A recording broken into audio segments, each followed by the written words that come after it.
वक्त हम मौजूद हैं जमुई के मसौड़ी टी.आर. नारायण स्कूल के बगल में जो महाराजा विवाह भवन में। बता दें कि यहाँ पर हिंदू स्वाभिमान सभा के द्वारा 5 दिनों से लगातार युवाओं को प्रशिक्षण दी जा रही थी, वो किस तरह से अपने आप को आत्मरक्षा कर सकते हैं, हिंदू स्वाभिमान के लिए क्या कुछ कर सकते हैं। कि देख सकते हैं हमारे पीछे कई युवा मौजूद है जो जय श्री राम का नारा लगाकर लगातार इस चीज़ों को लेकर के आगे बढ़ने का प्रयास कर रहे हैं। उपाध्यक्ष नीतीश कुमार उन्होंने भी इस पर काफ़ी कुछ कहा और बताया कि यहाँ के युवाओं को 5 दिन से लगातार प्रशिक्षण दी जा रहे थे और उनको ये चीज़ आत्मरक्षा के लिए और जो जैसे जिहादियों से लड़ने के लिए प्रशिक्षण दी जा रही थी। बता दें कि हिंदू स्वाभिमान के जो है अध्यक्ष उपाध्यक्ष यहाँ मौजूद थे।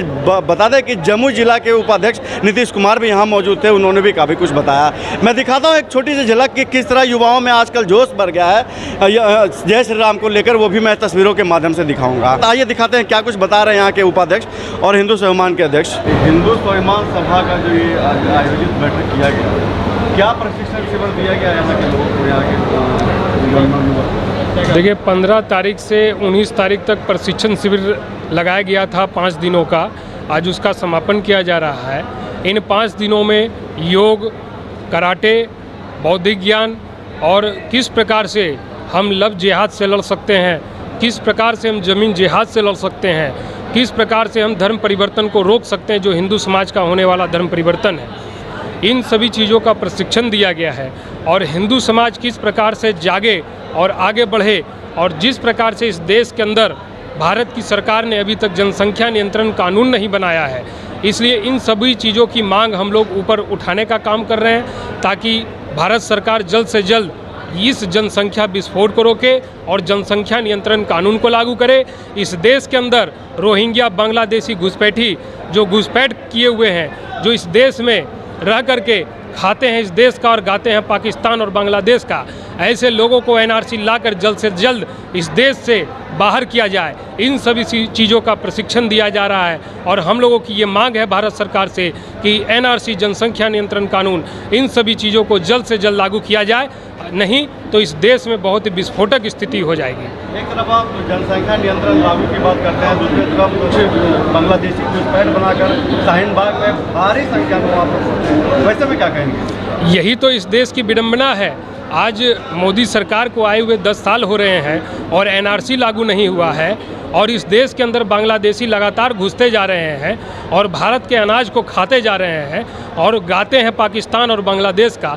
यही तो सबसे बड़ी विडंबना, इसी चीज़ का तो हम लोग विरोध कर रहे हैं और भारत सरकार से मांग कर रहे हैं कि अगर यदि हम लोगों की मांग को अगर ये सरकार नहीं सुनेगी तो फिर कौन सरकार सुनेगी? क्या नाम है? माधवलाल कश्यप। अच्छा, ये हिंदू स्वाभिमान का जो आज सभा रखा गया है, आज अंतिम दिन है, आज प्रशिक्षण शिविर का जो है निरागरी किया जा रहा है, इस पर क्या कुछ यहाँ के युवक को कहेंगे ताकि वो हिंदू स्वाभिमान सभा से जुड़ने का कार्य करें? देखिए, हमने यहाँ 14 से 19 तक प्रशिक्षण दिया है। जिस तरह से सरकार NDRF, SDRF इन सबको आपदा प्रबंधन के लिए रखती है, ठीक उसी प्रकार से हम हिंदू युवाओं को आपदा प्रबंधन के लिए तैयार कर रहे हैं। किसी भी प्रकार की आपदा आए, जैसे अभी बालासोर में ट्रेन का एक्सीडेंट हुआ तो वहाँ कई हिंदूवादी संगठन के कार्यकर्ता जा कर के उन्होंने वहाँ पे ब्लड डोनेट किया और भी कई सारे मदद होता है वो मदद उन्होंने किया वहाँ। तो हम यहाँ हिंदू युवाओं को तैयार करते हैं। देश में कोई भी आपात स्थिति हो, राष्ट्र और धर्म से जुड़ी कोई समस्या आए, जैसे राम जन्मभूमि का विषय था तो उस पर शोभा यात्राएँ देश भर में हुई, कई जगह पथराव हुए, रामनवमी की शोभा यात्राओं पर पथराव होते हैं।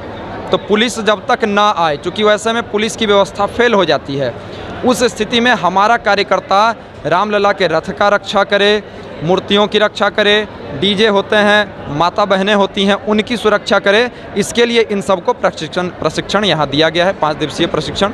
इसके माध्यम से हम हिंदू युवाओं के शौर्य का पुनः जागरण कर रहे हैं। फिल्म सेंट्रल बोर्ड द्वारा एक पिक्चर को जो है रिलीज किया गया है आदि पुरुष, उसको लेकर सपा के मुखिया अखिलेश यादव कुछ इस तरह का बयानबाजी दे रहे हैं कि वो हिंसात्मक तरह का दर्शाया गया, उसको लेकर कैसे देखते हैं उस मूवी को, क्या कुछ करना चाहिए? देखिए, ओवर एक्साइटमेंट जो होता है ना लोगों में, वो ख़राब होता है। मनोज मुंतशिर बहुत हिंदूवादी कविताएं कहते थे।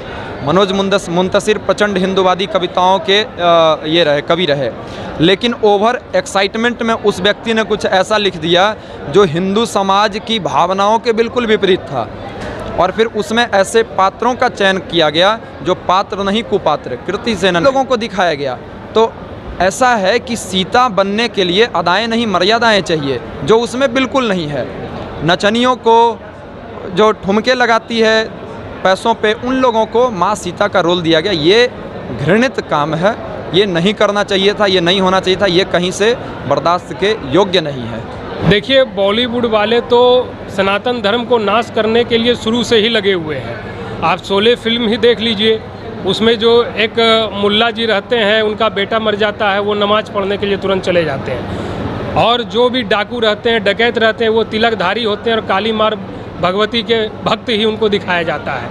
हमेशा डाकुओं को, लुटेरों को हिंदू समाज का ही दिखाया गया है और एक सभ्य लोगों को मुस्लिम कैटेगरी में ही दिखाया गया है, मुस्लिम समाज में ही दिखाया गया है। तो ये सारी चीज़ें जो है सो एक षड्यंत्र है, बहुत बड़ा षड्यंत्र है, जो कि लोगों के दिमाग में एक जगह बनाने का काम करती है, ब्रेन वॉश करने का काम करती है कि हिंदू समाज प्राय लुटेरे होते हैं और मुस्लिम समाज में प्राय अच्छे लोग होते हैं। तो इस चीज़ को पूरी तरह से पाबंदी लगानी चाहिए और ये इस सरकार को समझना चाहिए कि इस षड्यंत्र को किस प्रकार से वो रोके। अगर आप मेरे चैनल पर नए हैं तो चैनल को लाइक शेयर सब्सक्राइब जरूर कर लिए। नमस्कार।